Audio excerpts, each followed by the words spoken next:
Petrol, diesel और aviation fuel पर उसकी कीमत बढ़ाने वाले हैं। तो प्रधानमंत्री ने अब ये कह रहे हैं कि ये देशभक्ति की बात कर रहे हैं कि देशभक्त वो है जो इन सब चीज़ों को बर्दाश्त करे। तो मैं इसको ये कहता हूं कि ये भारत की जनता के लिए एक इनवॉइस आने वाला है अभी, और वो इनवॉइस ये रहेगा कि पेट्रोल, डीजल और एविएशन फ्यूल पे बढ़त होगी, बहुत उसकी कीमत बढ़ेगी। मेरा सवाल बीजेपी से ये है कि जब चुनाव चल रहे थे तो आपको ये सब नहीं दिख रहा था, और फिर पेट्रोलियम मिनिस्टर ने खुद पब्लिकली ये कह दिया कि नुकसान हो रहे हैं। तो भैया चुनाव तो जब चल रहा था आप नहीं बोले। दूसरी बात यह है कि प्रधानमंत्री के हैदराबाद के भाषण के बाद 5.5 ट्रिलियन इंडियन मार्केट से वाइप आउट हो गया है, और सबसे ज्यादा इसकी तकलीफ हुई है एसबीआई को, टाइटन को, एबीबी इंडिया, इंडिगो को। क्यों?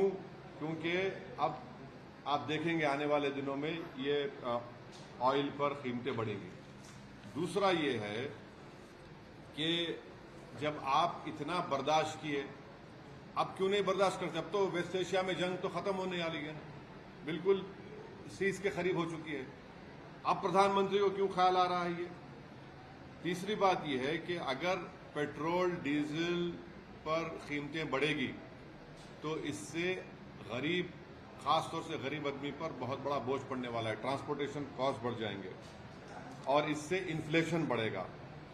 तीसरी बात यह है कि अभी जब ये बात कर रहे हैं प्रधानमंत्री हमारे रिजर्व्स के बारे में, अब आप देख लीजिए कि हमारे जो फॉरेन इन्वेस्टर्स हैं, हमारे विश्वगुरु हम बोलते हैं अपने आप, फॉरेन इन्वेस्टर्स ने मार्च 2026 में 1 लाख करोड़ यानी 11 बिलियन डॉलर्स को इंडियन मार्केट से लेकर चले गए।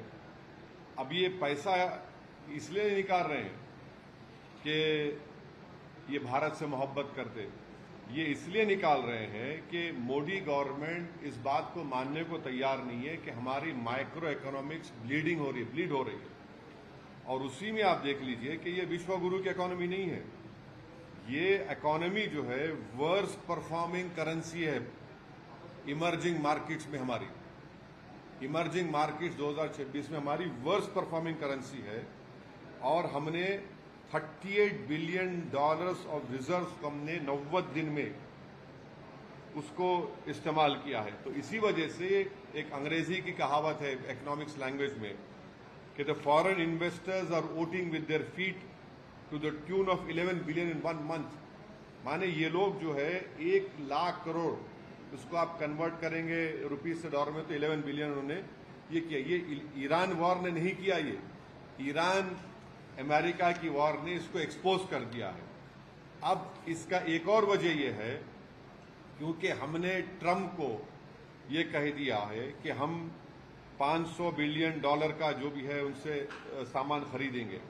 अब हो क्या रहा है कि आज 90 कितना हो गया, 95 रुपीज के करीब, 95 के ऊपर हो गया है।